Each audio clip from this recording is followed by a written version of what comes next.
Hello, my friends. I am thankful you are joining me again for the Morning Mindset. My name is Kerry Green. I am a retired pastor who really has no interest in retiring.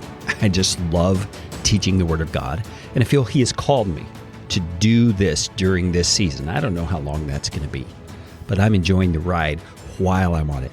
Friends, I hope that you are doing well today. It's a dangerous world we live in. There are a lot of pitfalls and risks out there with this virus going around, and I'm hopeful that things are turning in a good direction. I'm prayerful that that's happening. And what I want to talk to you today about is continuing along this theme of learning what it means to fear the Lord and this concern that we have as human beings about our lives. It's a very valid concern. Human life is valuable. In the Old Testament, it was so valuable, God put a restriction in place against things like murder, and it was all based on the value of human life. But let's be clear on where human life derives its value from.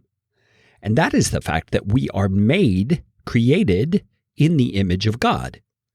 You see, our value as human beings is not just some intrinsic thing that comes from being a human. It goes deeper than that. It goes to the aspect of what does it mean to be human. And the answer, biblically speaking, is that we are made in the image of God. We are made to be His representatives here on the planet. We are made to image Him, to reflect Him, to show Him in the way that we function as human beings.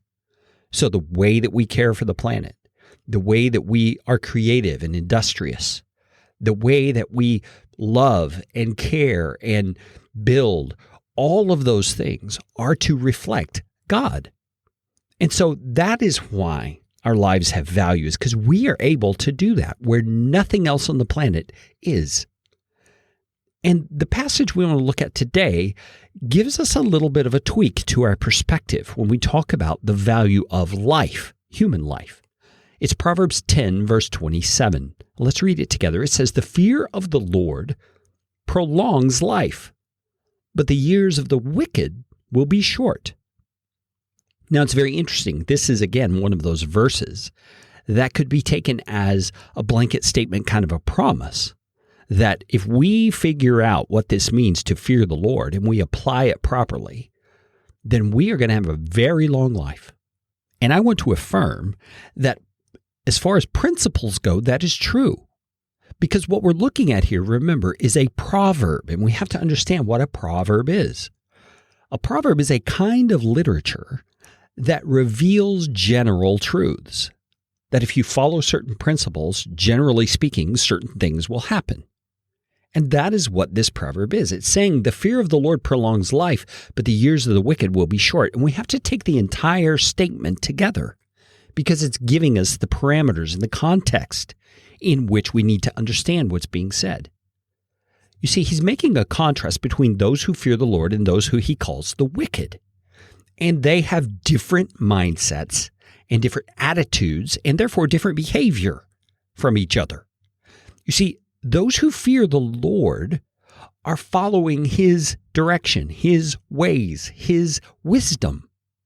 And that puts us into situations where we are naturally protected from things, whereas the wicked are pursuing their own ways, their own methods, their own pursuits. And being limited human beings are going to fall into places of foolish decisions, things that are harmful to others, dangerous and reckless, careless, wanton decisions that put them at risk. And you see, this idea of the fear of the Lord is indeed the source of wisdom that we draw from. And so it's not a matter of just living forever on planet Earth. It's living the kind of life that reflects our original purpose as imagers of God. Yes, I made that word up. Friends, join me tomorrow as we talk about the fear of the Lord even more.